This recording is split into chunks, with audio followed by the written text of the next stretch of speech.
there is a new market emerging, which is, we call it sports health market. I think the problem that we have in the sector is there are too many products. It's an extremely inspiring world with a lot of passionate people. Retail is not dead. There will be retailing around and physical retail as well. At least we have opportunities and room to grow. We are currently, on behalf of the entire sporting goods industry, negotiating a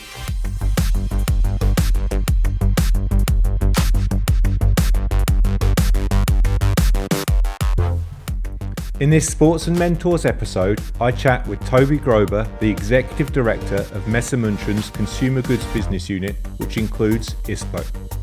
Toby has spent more than 30 years in the world of sport with ISPO, the business that is best known as the organiser of trade fairs in Europe and China. We chat about the benefits of working in two other sectors besides sporting goods, the challenges and opportunities our industry faces right now, and the role ISPO plays today and in the future. I hope you enjoy the episode. If you do, please like and comment, and if you haven't already, please subscribe.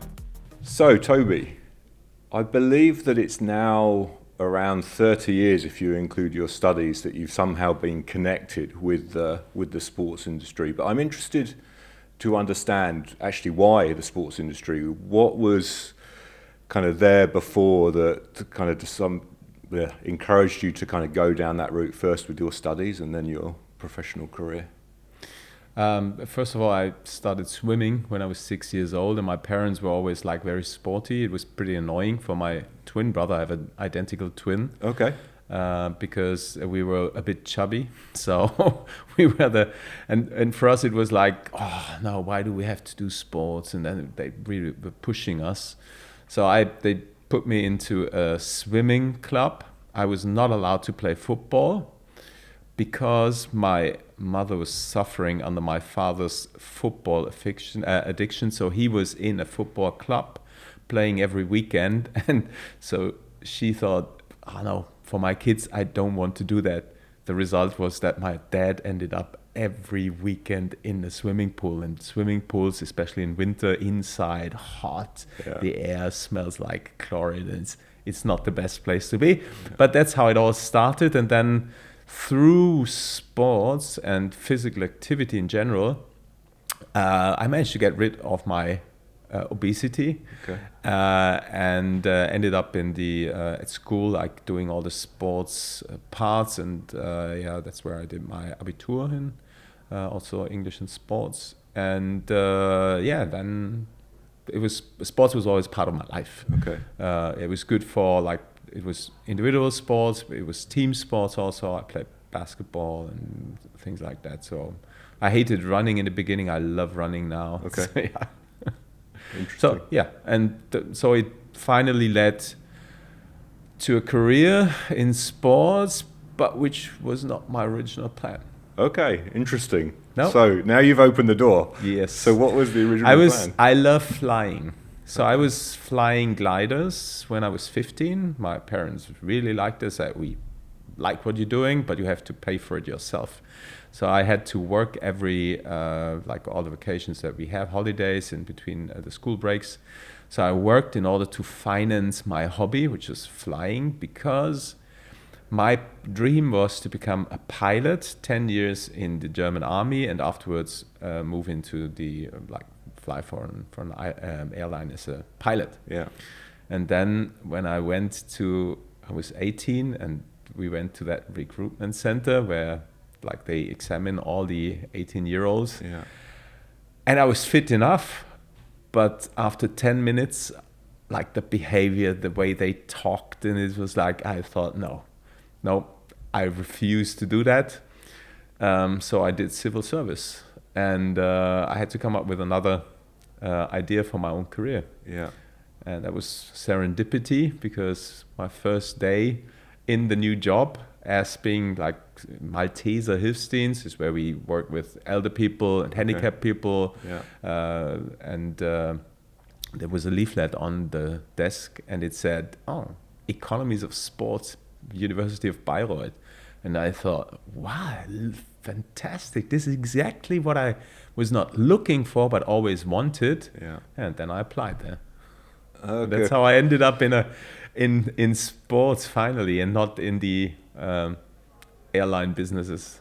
Wow. Okay. That's because my next question was going to be about why then the economies of sports, Yeah. and actually it was just kind of somehow opportunistic that you saw that course, or was the financial side, the business side, something that interested you as well? Yeah, because the curriculum is based on sports, and you have all the theoretical aspects of sports, like a sports teacher, but it's not you are not going to be a sports teacher afterwards at school, but there is the all the law things that you learn about it, the economics about it. Language was mandatory, and of course studying abroad, so that it was all in the mix.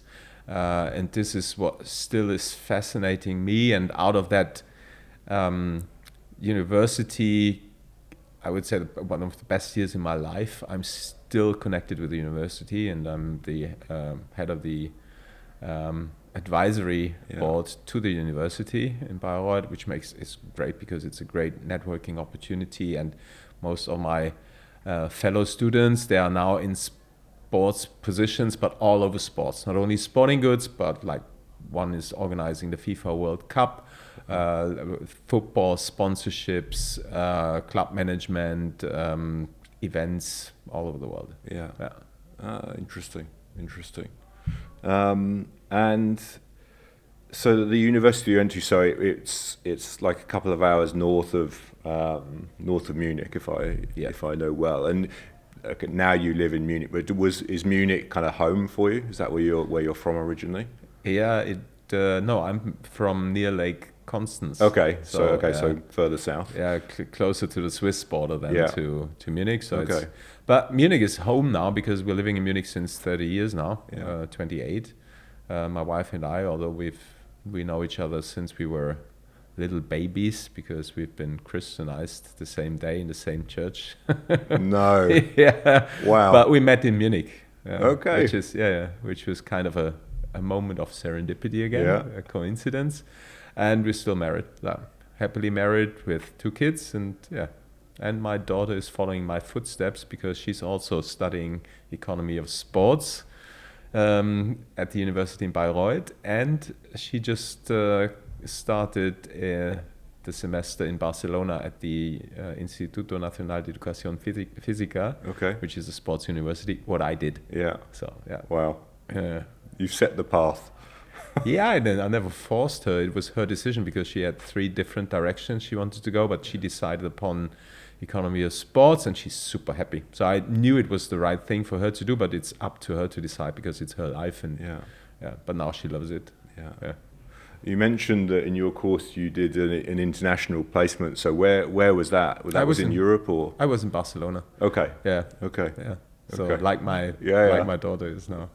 A lot of similarities. Yeah. Interesting.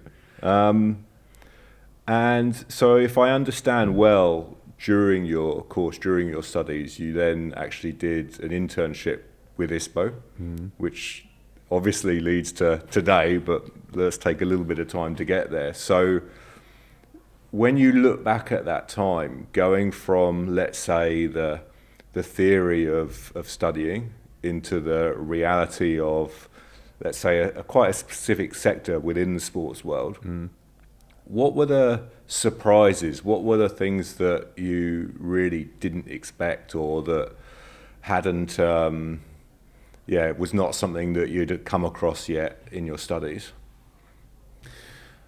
Actually, it was, and that's probably because of the setting we had at that time. It was a very small team. It was a few people. And that is credits to my former boss, Peter. He was kind of a hands-on guy who gave me responsibility from scratch. Even being an intern, he said, that's your project, you do it, you run it, and if you have any questions, ask me. And that was something that I was quite surprised with, because mainly it was like what you learn at university is theory, but then I think the most important, and in our business, I would say essential part is human relations and people's business. Yeah. So it really helps if you have kind of that same mindset, which is if you are from within the world of sports, or you love sports and addicted to sports, there is a common language, and it's so much easier to talk to those people, because by today I'm not only running ISPO globally, but also the jewelry and watch business that we're doing. Completely different mindset. And since 2020, I also do the one of probably Germany's most political trade show that we have, which is IAA, which used to be the former car show, is now transformed into a mobility show due to the changes in the transformation in the sector itself, and the difficulties that the trade show had in Frankfurt in the last years.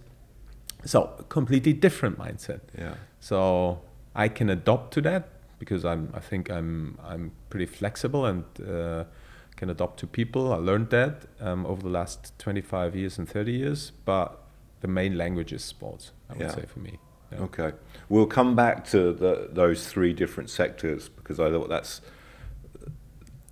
I wanted to dig a little bit deeper into that. But one question about because I think initially your first, let's say, official role was project management at ISPO. And then in 2005 or 2004, you took over as the business unit director for consumer goods. So obviously in those years before you took that role, you were obviously doing something right, I guess, because they wouldn't have given you the director role. So looking back, what do you think were, if I could, this is a little bit corporate, but what were your kind of key success factors in terms of being able to take that step and given that opportunity? You can only live your life, how do you say that, forward and then understand it backwards. Yeah. Again, I think it was what my former boss at that time, Peter, told me. It's like, Toby, why are you just freaking out about things that you cannot change? It's like, what really matters is you're healthy, your family's healthy. Hey, be happy. And have that, I would say, that distance sometimes to business, a hygienic business, because it doesn't help if you're just getting annoyed and working on things that you cannot change sometimes, but work with the things you can change. And then that really helped me over the course. I think that was the main thing. So dare to do things, be courageous to a certain extent. I had the backing at that time. You could commit mistakes, so that psychological safety was there, and the trust. And if something went wrong, it was, of course, it was addressed, but always with the purpose to make it better afterwards. But I think that really helped, especially when I started my internship with ISPO, with the trade show organization. I was the first intern ISPO ever had. Sometimes it felt, I think I was the first intern Messe München at the old venue. Most of my fellow students, they went to Adidas and Nike and the big corporates, and they were like, but it's such a small company. The difference was I was immediately number 5 in the team. I had my own budget, I had my own responsibility. I could take decisions by myself, whereas the others were all like, okay, you're number 200,004 in the line of command, and you cannot decide anything, not even €5. Yeah. So I think that was the overall setting was nice. It's a small team with very special people, but a good mindset, and the freedom to move and the psychological safety at that time.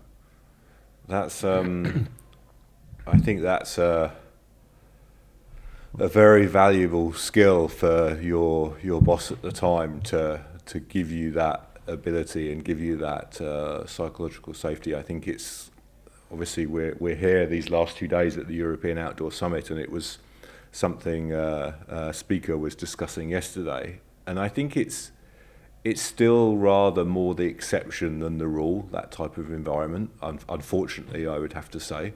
So I guess the obvious next question is, do maintain that now with your team? And also, because, okay, that's a somehow facetious question, because of course you're not going to say no, but I also wonder, because my perception of the roles that you and your team do, because obviously a lot of it is around events, and my perception of roles in events is it's, obviously massive planning goes into a very, very high stress, high pressure moment in the run up and probably during the event. So what's the sort of behaviors and mindset you're looking for when you're bringing people into your team? So to answer your first question, I hope I at least try to give psychological safety. There is, compared to when I started, and that was part of the first session today, is that the predictability of our futures is, with all the changes that we see, the complexity that we have to manage, and the ambiguous, yeah. So this is an extra layer of, I would say, stress on an organization. Yeah. So it's not like, okay, yeah, you can make mistakes and then it's done, but it's like constantly repeating and constantly reminding people that they can do, that they have their responsibility, and that they can commit mistakes, and that they feel safe in the environment that we try to create. At the same time, we need to remain flexible, because we, working in the trade show industry, especially with a brand like ISPO, we have an advantage, because we talk not only to the industry, the brands, we not only talk to retailers, but we talk to the entire value chain. Yeah. So from small to big, from global to local companies, from service providers to marketing, ESG, and so on. So if we do that properly, we have a better picture of what's coming next, which is sometimes also an issue, because we see things on the horizon like tech and AI changing dramatically the way we work. Equality and inclusion is still something where, and that was part of the sessions yesterday, diversity, is the industry is lacking behind like hell, and it's such a missed business opportunity.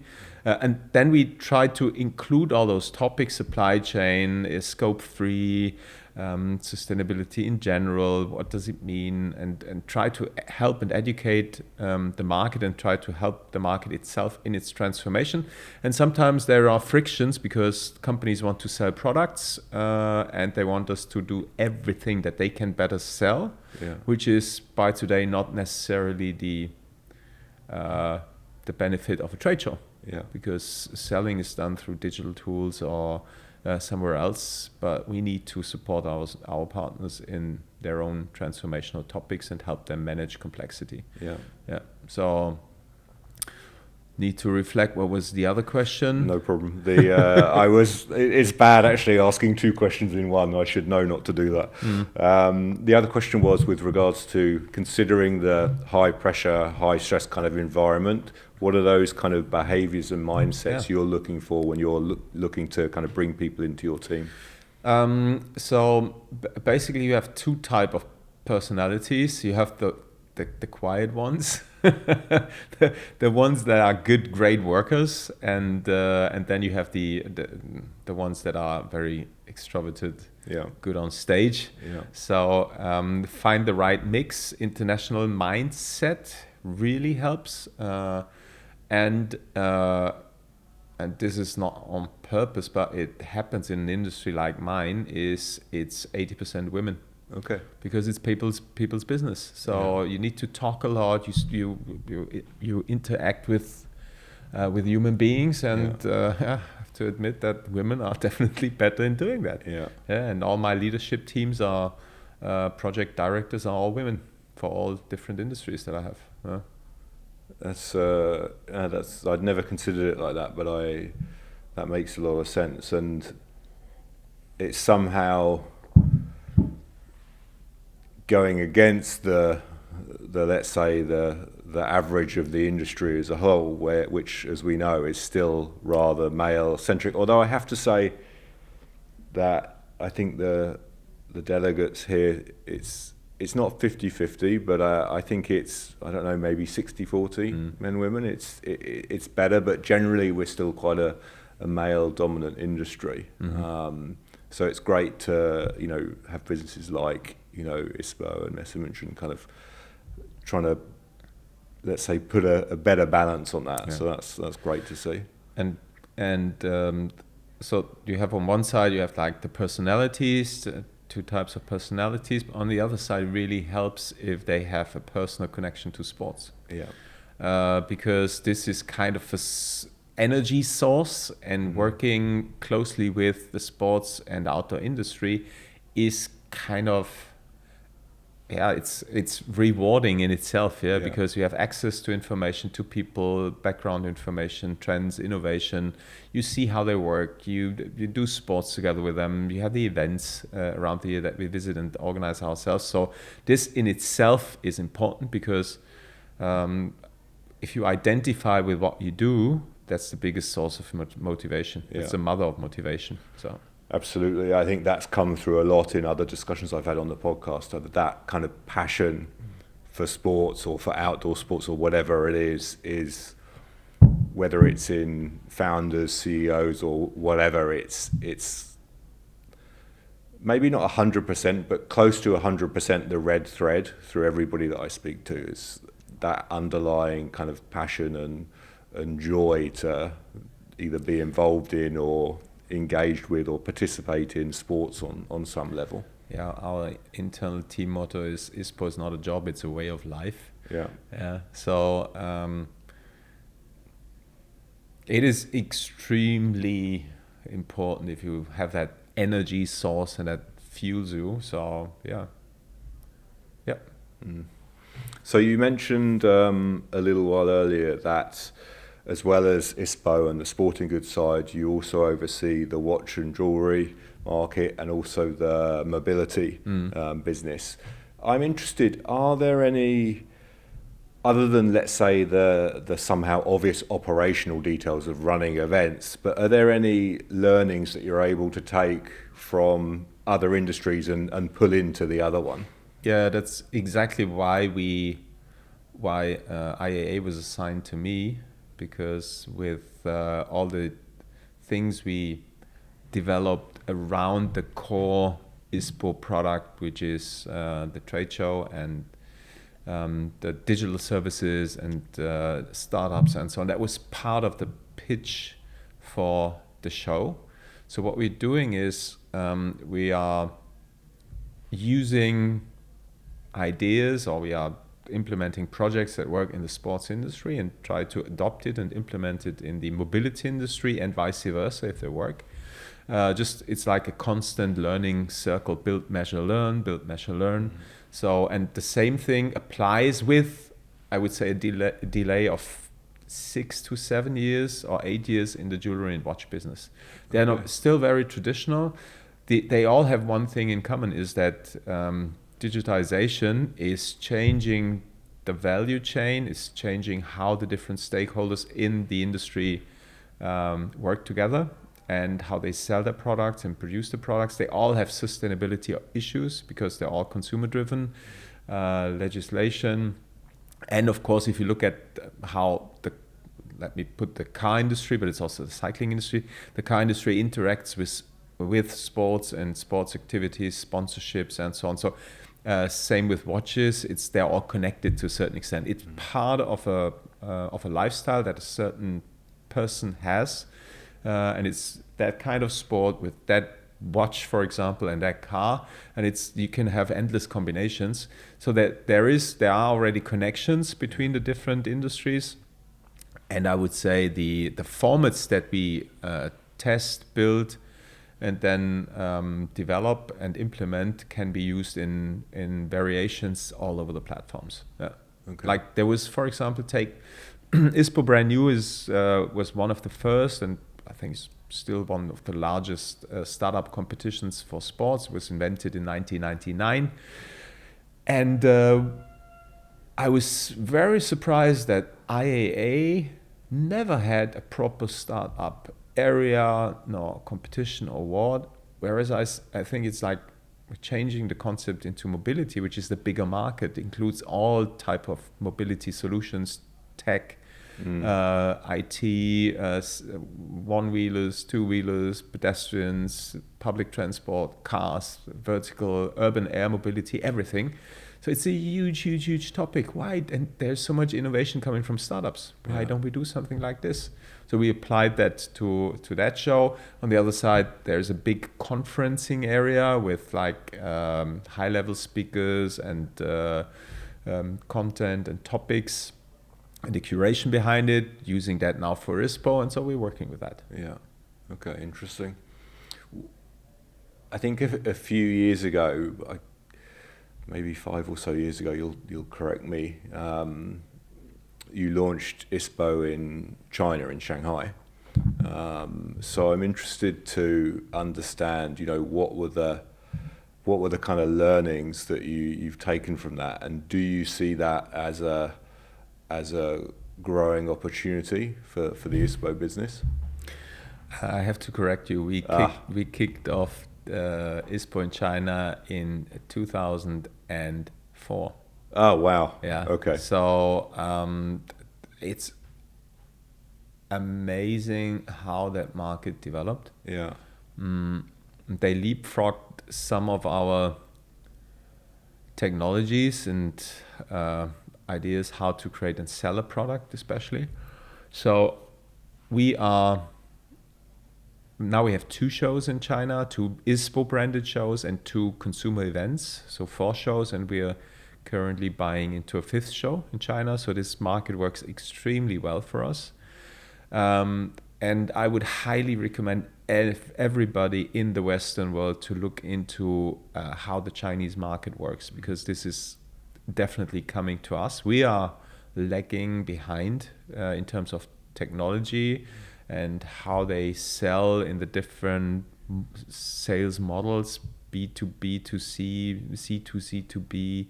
It's like there's so many different models that will come to Europe as well. Are not here yet, but the future already exists in China. Yeah. And now what we see is that the Chinese brands, and that was mainly triggered by the credit crunch, when Lehman Brothers, when there was the Lehman Brothers crisis, when the Chinese suppliers started to, in order to, like their production lines were empty, nobody ordered products, so they kicked off their own brands because they knew everything about the product and how to produce it. And now they learn pretty quickly in terms of design and marketing and communication. And here we are. Yeah. I see a similar situation like in the car industry coming up. Okay. Where we have extremely well-designed, high-quality products with an own identity coming to the Western markets. So, yeah. Interesting. I didn't realize. So it's been 20 years then. Mm-hmm. Wow. Okay.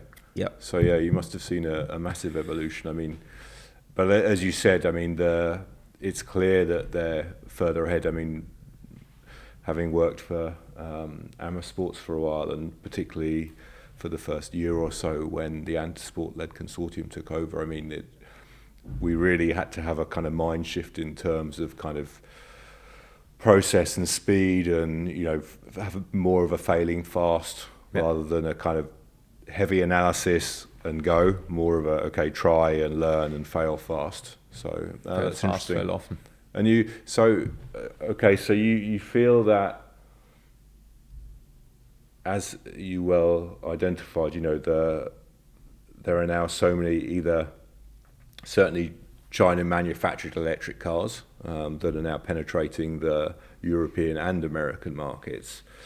But because it's interesting, because there's obviously been a few strong sporting goods brands in China for a while now, but none of them have yet been able to really successfully penetrate the market. So, but you see that as something you think is a trend that's going to evolve, and there's going to be more investment put into that from those people, those brands? I think so, yeah, because they have high financial power. They have the products ready, and they can still grow in their own market. Because for me, when I look at the Chinese market, it's still in the very beginning. So from the consumption point of view, because there are still parts of China that are not where like the big cities are. Yeah. So if you look at, because you said you worked with Amos Sports, and then you have like Arc'teryx, how they developed and how China became their main market. And it's kind of the Chinese status brand, and it's driven by the consumption in China. So yeah, and when we started, it was so funny. First show that we had, and we had EOG there with a booth, and the last day the EOG team at that time already left the show because they had to fly back home, and then we had a fake Rolex dealer sitting in the EOG booth, and I took a picture. I don't know if I still have it somewhere, and sent it over to the EOG team. Is that how you do business there? But it's like that was the very beginning. So there was no understanding of what a brand is. Why should I pay $400 for a North Face jacket? I can get it for $4 on the fake market. But now it's the other way around. Like if you go there, the only people you see on the fake market are the white Westerners, and the Chinese, they want to have the original, and they want to spend the money for the best thing, best quality. Interesting. And what about, I hadn't planned to go down this road, but I think the other markets is quite interesting. I saw you recently had some presence at the Saudi, exactly. Yeah. Is that another market that you see as an opportunity for ISPO, and you see the kind of sports market developing there? Of course, there's massive investment now in spectator sports in a lot of these markets. Yeah, as for ISPO, the road we are following is that we cater the entire sports market, not only the sporting goods market exclusively, because the sporting goods market is only a part of the bigger sports market. And we see, and this is also something that is that was relevant for the conference, we see that there is a new market emerging, which is, we call it sports health market, driven by, I would say, a growing awareness of how important physical and mental health is in society. So it's a market that is connecting sports, fitness, wellness, well-being, self-optimization, nutrition, longevity, rejuvenation through physical activity. And this is also something that within governments, especially like in China, it's on the political agenda, physical activity. And in Saudi as well, because they face huge problems. And I would say in political systems like China and Saudi, you can do that on a government level. Unfortunately, our governments fail in take better care of the health of the population. So for us, it's many people see us as a trade show organizer, and they think that our business model is selling square meters, but we are like what we say, we are in the business of connecting people and creating valuable connections. And the technology that we had for many, many years was the square meter that we still use, but you have other formats throughout the year. We're not bound to Munich. We can do it digitally. And with markets like Saudi and India, for example, we're testing the Indian market at the moment. We are using the ISPO Academy as a format. This is how we developed ISPO Shanghai. It's a conference format where we highlight the big transformational topics that we see that will influence the region we're talking about, or where we're visiting. And out of our network, we bring in speakers and try help to develop the market there, the sports market. And that's what we did. So there's a potential there, but it's now our scope is bigger than only sporting goods, because if there is not enough physical activity around the globe, then there will be less and less people to buy products. Yeah, absolutely. So we've touched on the fact that professionally you're leading 3 different business units for Messe München. You mentioned that you're the chair of the advisory board at your previous university. Yeah. You also are a director for the World Sporting Goods Federation. Member of the board. Member of the board. Yeah. It's clear that because of all of these responsibilities, you're traveling a lot. Yeah. You've already highlighted as well that you're a father and a husband, and I guess two questions, and maybe the second one it doesn't matter, but let's see. First of all, are you able to find a good balance between all of those topics? And if the answer is yes, how do you do that? Because I mean, juggling all of those balls and keeping those plates spinning is not easy. No, it isn't. It's a permanent challenge, I would say. But my kids sometimes blame me and my wife for being extremely disciplined. So that means I go running 3-4 times a week, but in the morning, 6 o'clock. So it's worth standing up, or 5:30, just to do that physical exercise. And then my training sessions with my son in the afternoon. I really think about which travel do I really, or do I have to do this journey or not? Can we do it digital? Or I send someone from my team, because it's I cannot be the only one traveling, and it's kind of a reward for them. And then of course it's a relief for me sometimes. Of course, like everybody wants to go to, like, oh, let's go to China, and they were very, very excited. But after 5 years in China, say, oh, do I really have to go to China again? It's so far away. Yes. So that's part of the business. But it's very, and I think that's also part of what we as trade show people have in our DNA, is that we are constantly trying to find new people, new things, get to meet people. And this is where the magic happens. It doesn't happen in your comfort zone. So it's outside your comfort zone, and we have the opportunity to meet places, cities, cultures, people, individuals, companies that hardly anyone has. So that's extremely rewarding, I would say. Yeah, it's permanent adventure. Yeah, it's funny because I noticed that on your LinkedIn profile, the headline is Industry Connector, which I think is kind of defines what you just highlighted there. Yeah, and this is by the way, this is one of the most interesting parts that we're now implementing in our platforms, is that, and that's an advantage of working with Messe München, is because we own the trade shows that we do. We're not simply renting out the venue, but we own the trade shows. So we have the access to the innovation that comes from the different industries. So take, for example, we are organizing the world's leading trade show for environmental technology, recycling.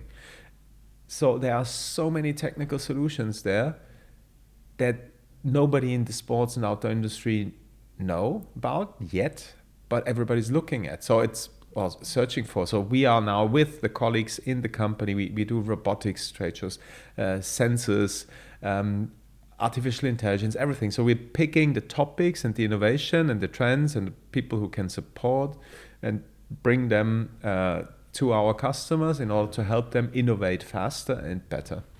Otherwise, you would have to search the world for the new sensor that fits for my purpose in my wearable, in my application use case. So it's extremely interesting. So, I mean, opportunity to kind of personally develop and continue learning must be amazing, very motivating. Yeah, so sports is it's running. That's why I love running. It's easy. You can do it everywhere. And within half an hour, and even if it's 25 minutes, half an hour, you're getting rid of a lot of stress and everything. But what also helps is, since 4 years, I'm a passionate follower of Wim Hof. Okay. So I tested that in a very difficult part of my career, when I had like some issues with my former leadership at that time. Okay. So that was when we kicked off the first IAA.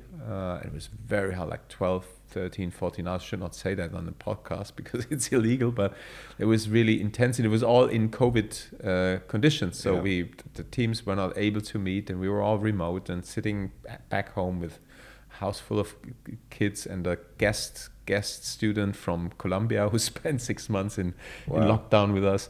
It was very intense, and then I started doing the breathing exercises and cold showers, and it's amazing. Really? Yeah, it's amazing. Okay. Yeah, that was the next level. Yeah.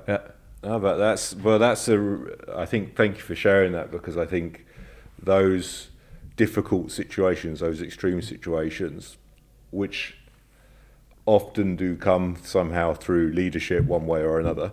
I think having those examples of tools or processes or whatever it is to get through those times is really helpful for people. And so is that something that you're doing regularly as well? Yeah.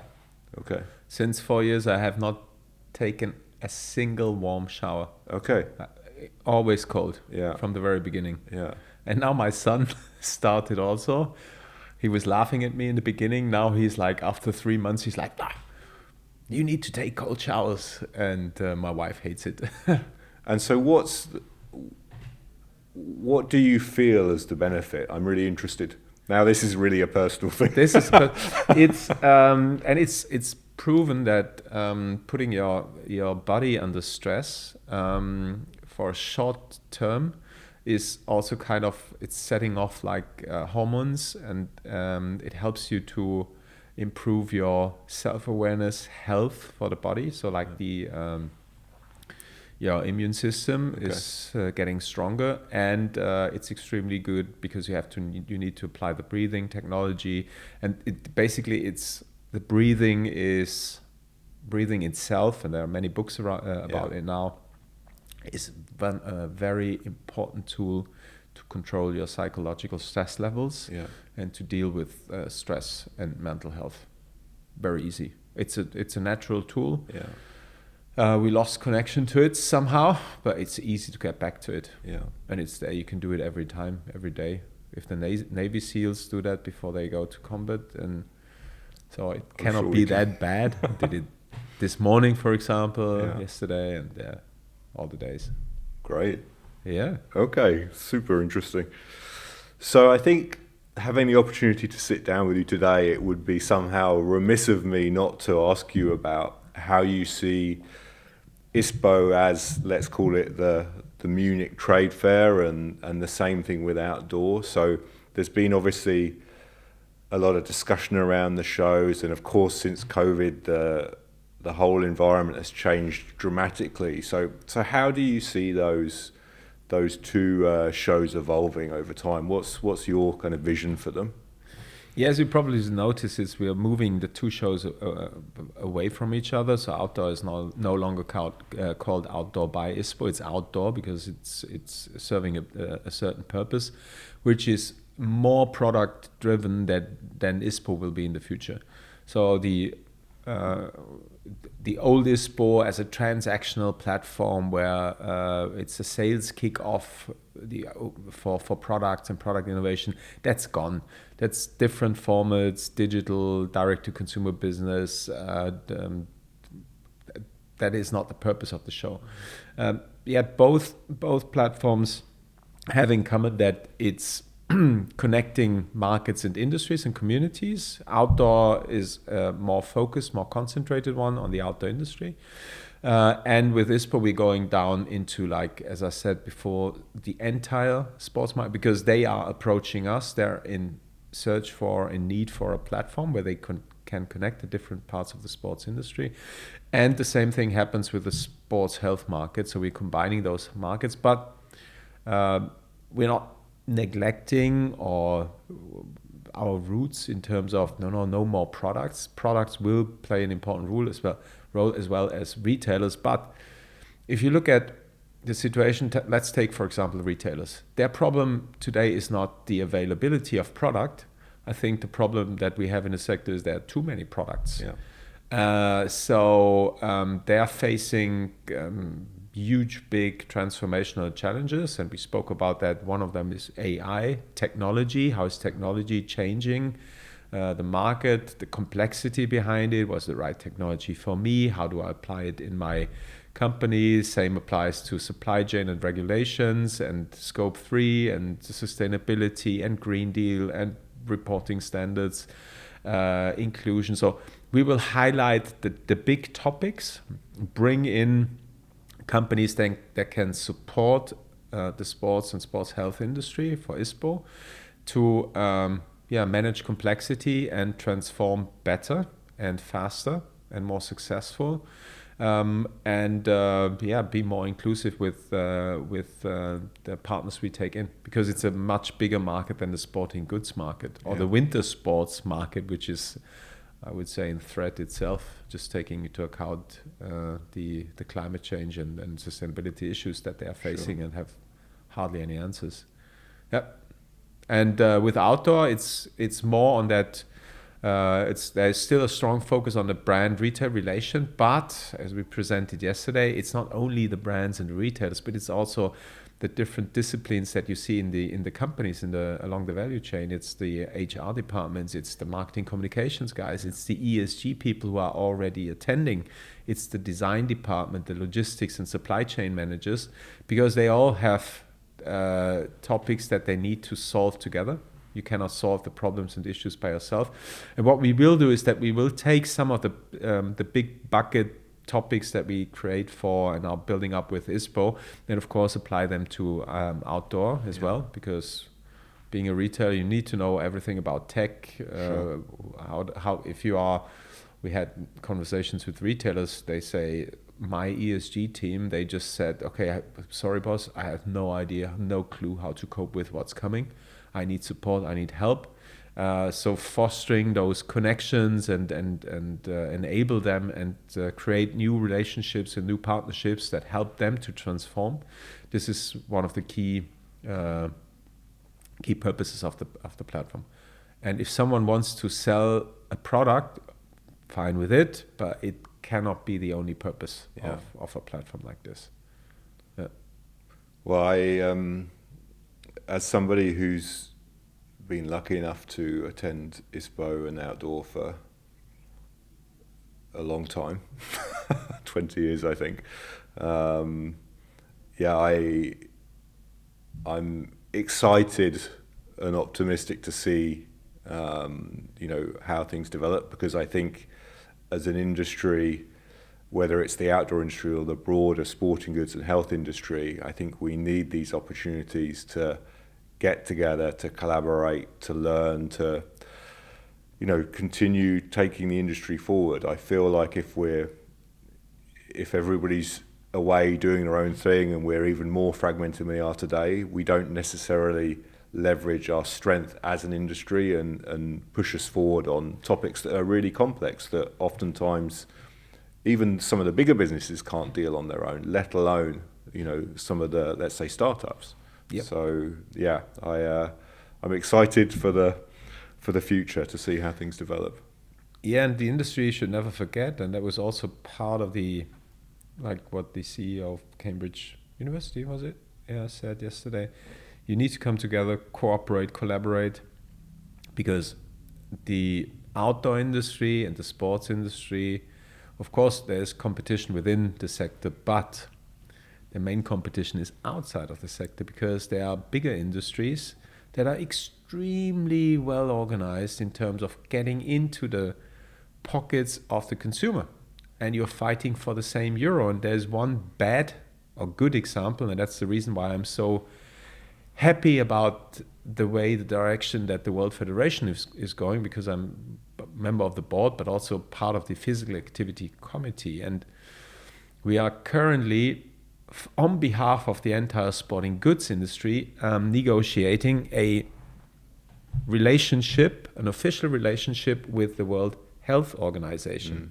This is also something that a missed opportunity, lobby for good, that our industry so far never did, because they thought, lobby is bad. But if you look behind the curtain and then you realize, and that's really dramatic, you realize that there are only 2 lobby industry associations working with the World Health Organization to formulate the recommendations they give to all national governments on health, is the food and beverage industry and pharmaceutical industry, which ends up in a result that in the last recommendation, the last that they sent out this year, the word physical activity or sport shows up once in a negative way, because it's dangerous. And this is what happens. So there are so many missed opportunities within the industry that we need to tackle, and sometimes it hurts to hear that or say that, but the passion we have for sports is like we turn our hobbies into our profession. And sometimes we are quite passionate about something, but quite unprofessional. And at the same time, missed opportunity because we love our products so much. So the focus is on product details and lightweight and more performance. But again, it's like the big opportunity is in how do we approach the 81% of teenagers around the globe that are not moving enough. Yeah. And this part is growing, 81%. Yeah. It's a nightmare with all the effects. And since we started applying that, let me take the fight inactivity, because that's one of my favorite topics. I'm so engaged with it because I said myself was a chubby kid, so I know what that means. You need a new way of communicating. The target group is completely different. The tools that we're using, the products that we sell, they're not fit for them. The channels we're communicating, the narrative we're using. We cannot talk about Mount Everest and the world record in the marathon. It doesn't work. Right. So you need new partnerships. Use probably technology, create some very low obstacle entry points for those target groups, identify them, offer them services, probably together with someone else. And even for a retailer, it could enlarge their target group by being like the kind of the health consultant in the rural area, not position himself as I sell you the best gear, but I support you in your personal health issues and connect you with physical therapists, work together with doctors. We talk about nutrition, we talk about fitness and low impact sports. And by the way, here is the yoga mat and here is the So there's a big opportunity that we miss, but we can tackle it. Absolutely. Yeah, and therefore, and from the outside, and this is something that I think we can learn for the automotive industries, they are using their trade show platform to create a storytelling moment.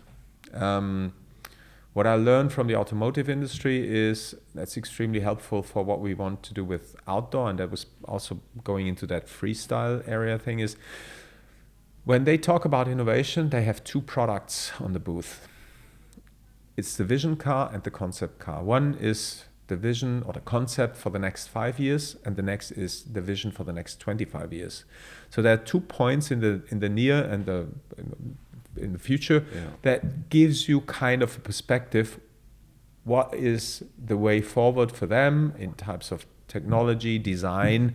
So that gives orientation.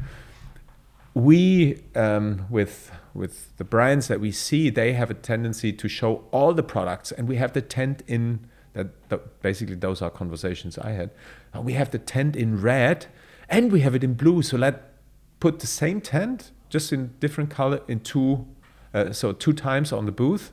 We need more space, but it's so expensive. So instead of focusing on and hyper-focused on what is coming next, what are the stories we want to tell, what do we want to stand for as a brand, what is our direction, what's our purpose, and these are the key pieces that reflect on that. The tendency is now we show all the products because we're so proud of the products, and here's the full collection. Enjoy. Yeah. And there is that, if you do not have that meeting point once a year, you will never get the media awareness outside of your own industry bubble. So the newspapers, TV stations, they need a moment where they can go critical mass so that they really report about it. Yeah. So, looking back over your career, who would you say have been the people that have the most influenced you positively? Positively? Yeah. So that was definitely Peter, my former boss. My first boss when I started working with ISPO, definitely, yeah. And he was the leader you were saying that was telling you to relax. Relax. And, yeah. Okay. Yeah, keep a distance to to daily business, to a healthy one, a healthy relationship. And on the other side, I have to say, all with the bad experience that I had in terms of leadership, it helped me to develop strategies. And by today, I would have to say, even like the Wim Hof moment, the breathing, meditation, cold showers, and reflecting a little bit more on my own health in terms of not only physical health, exercising, but also mental health. That was mainly triggered by bad leadership. So that I also experienced, and And that's been a positive outcome. Yeah. Well, I think, as we said before we started, I think the reality is we all tend to learn more from the bad experiences because it forces us to change. Yeah. And if we don't change, usually that's when things can get serious. Yeah. So, okay. So, considering your 25 years experience in the industry, in the sporting goods industry, what would you say are the best but also the worst things about working in this industry? This is an amazing question. I think it's what I already mentioned is this mix between passion and professionalism. So it's an industry that you want to work with because you have an immediate access. You identify with sports, the products, the people. You have the same mindset.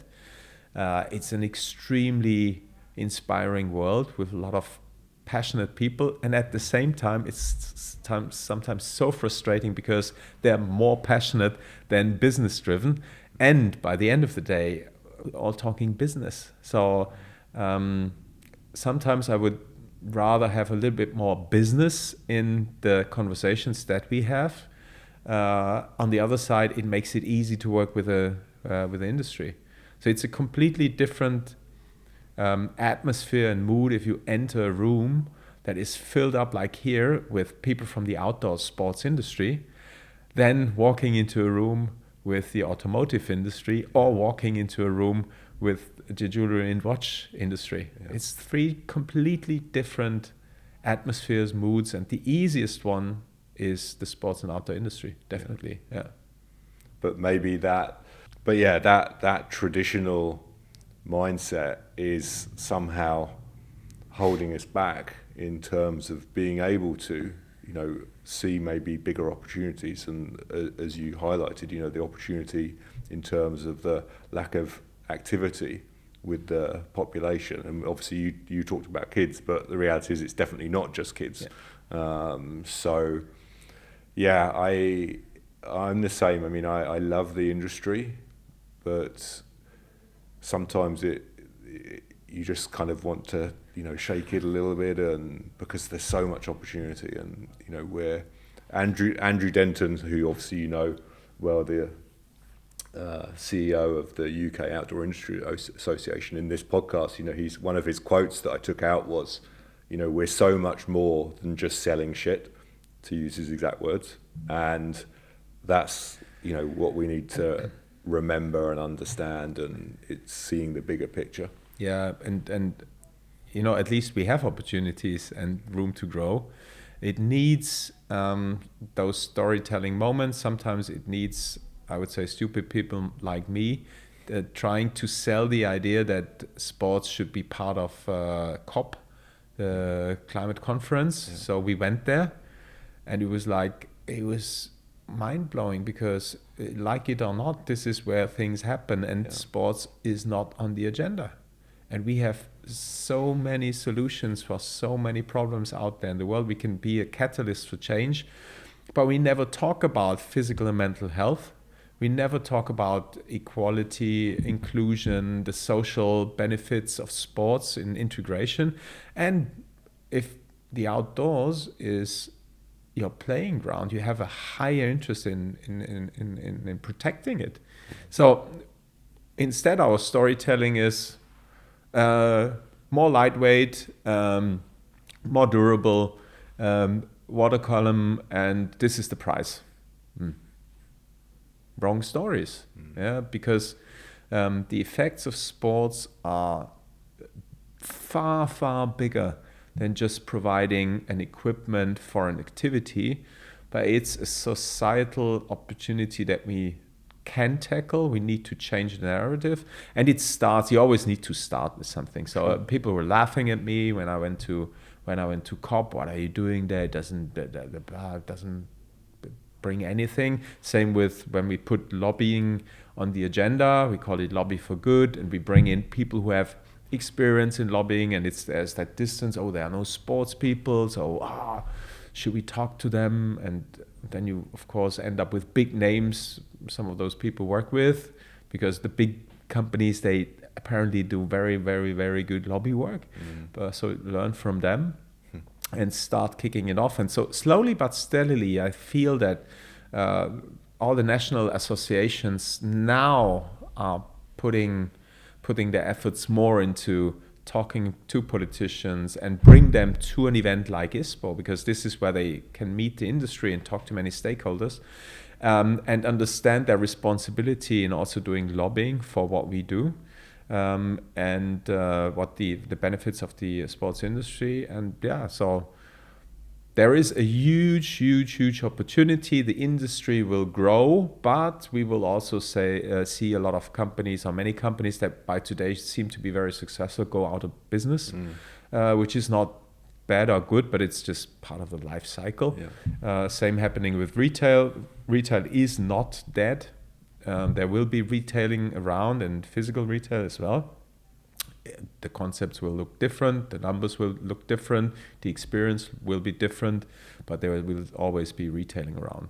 But so I think the future is bright, as soon as you look into what the big opportunities are and how you can tackle the challenges, and that's our job to highlight, okay, there is a big market, this is a big market, this is a transformation driver that we see, this is the support that we can give you in order to manage your complexity and help you transform your business better and faster. Bring in the partners that you need, and creating valuable connections. And it used to be in the past between the retailer and the brand for selling a product, but there are so many more stakeholders and so many more big markets out there, so it's no longer only this, but it's on top, it's the entire sports and sports health market. Hope it makes sense. It does. Absolutely.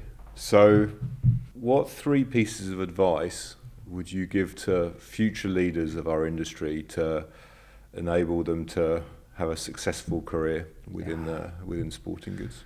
Be courageous, stay open-minded, and talk to the over next generation. Now, that was very quick. You've obviously been asked that before, because I didn't pre-warn you, so that was very, very natural. Okay. I loved what Achim said yesterday on the stage when he had to summarize. Scott was very mean in asking us to now summarize it in 2 questions for future leaders. I really liked his answer, because for the generation that is supposed to either run the businesses we're seeing now or being the next type of consumer, they need to challenge us, otherwise we lose them. And I see that as a threat to some of the companies. They are selling to a dying target group because they're not adopting to communication requirements, using the old channels, old narrative, visuals, wrong product. So the target group is now 60, then it's probably 70, then they are not physically active anymore, and then you do not sell any product.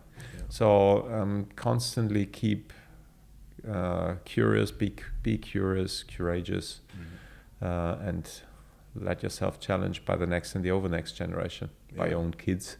Yeah, absolutely. Great. So last question.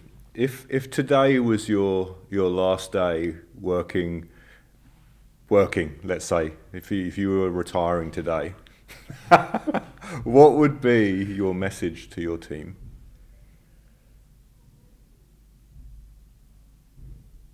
Keep the passion.